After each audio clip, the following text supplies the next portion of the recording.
I remembered my mother's father, and he was a howitzer gunner in World War II. And he said, them Navy guys, they had it really good.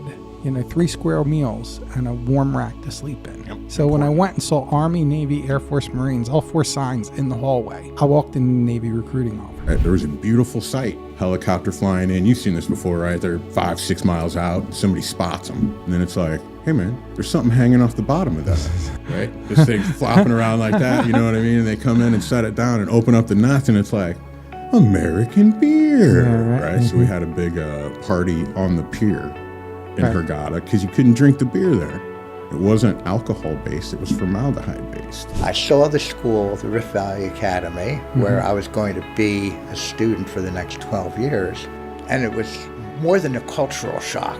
It was the Mau Mau uprising or rebellion had just finished. And so the school was still surrounded by barbed wire and guard towers. It was like when I really learned, it was the first place that I learned that the way that you deal with fear and worry and all these other things is laughter. My dad threw me in treatment. I was a minor. I tried to run away. Didn't work. The police came and grabbed me. He was my counselor at the time, and he said to me, you can walk out those doors right now if you want and bounce. And, we're going to be here and you're still going to be stuck with yourself. And I ran away. I was like, okay, bet. I ran barefoot. I remember I'm in the locker room getting ready to throw my corrosion greens on because at that point I got sent to the next shop over. I'm working in airframes. These 2 cats come in, one guy named Tucci, one guy named Felitsky. I'll never forget because they're in the locker room and the wind, I could see the mirror, the one locker or whatever, and I hear them. And then I hear Felitsky, let me get in on that. And I'm like, what's up? And they're like, what's going on? And they're like, Matthew, you want to snort? And I was like, go work on the aircraft? I was butch in many ways, for lack of a better term, macho. I was attracted to macho things, but I was also on my sensitive side. I like to read, and I was constantly hypervigilant and dysregulated. And I took on these roles in order to protect myself. From almost my first day actually in school at RVA, I started to develop the chameleon, wanting to fit in, desperately wanting to fit in, having to fit in for my own sanity. Like that low self-esteem and low self-worth led me to achieve outward representation to compensate for the inward way I feel. But eventually it started to get to the point where it was like I had the outward things, but inside I was just in so much torture. And I'd be like, where do you get self-esteem? Growing up, I had to figure out how to make it just about me in order for you to accept me. And then I no longer gave a fuck what you thought of me because I dug me. You have been through something to help somebody.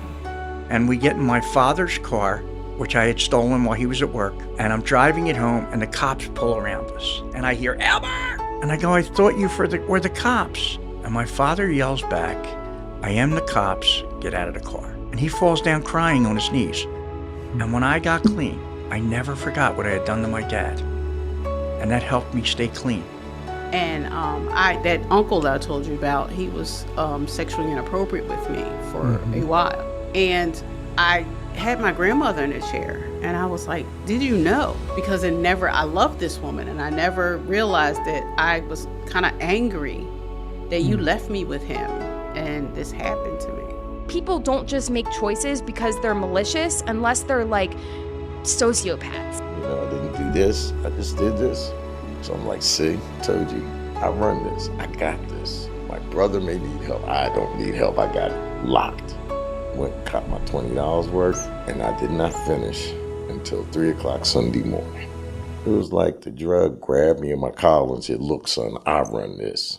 And like the first time in my life, I was like, wow, I'm really don't have control. Something controlled me.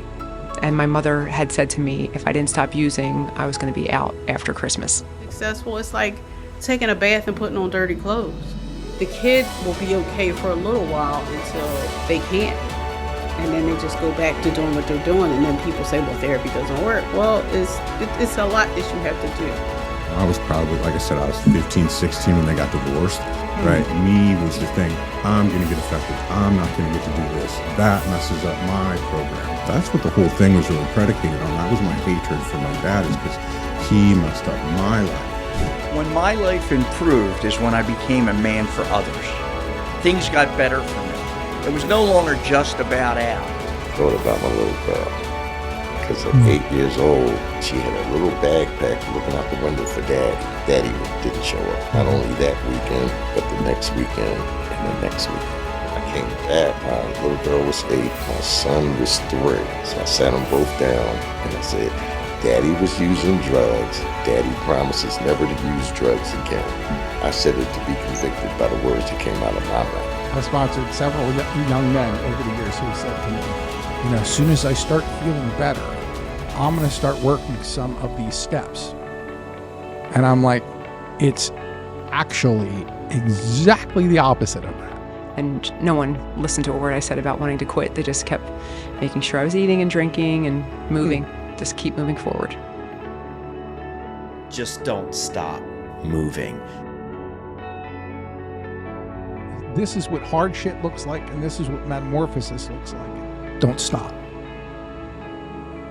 The volcano itself is the heat, but the dance is what you shared afterwards.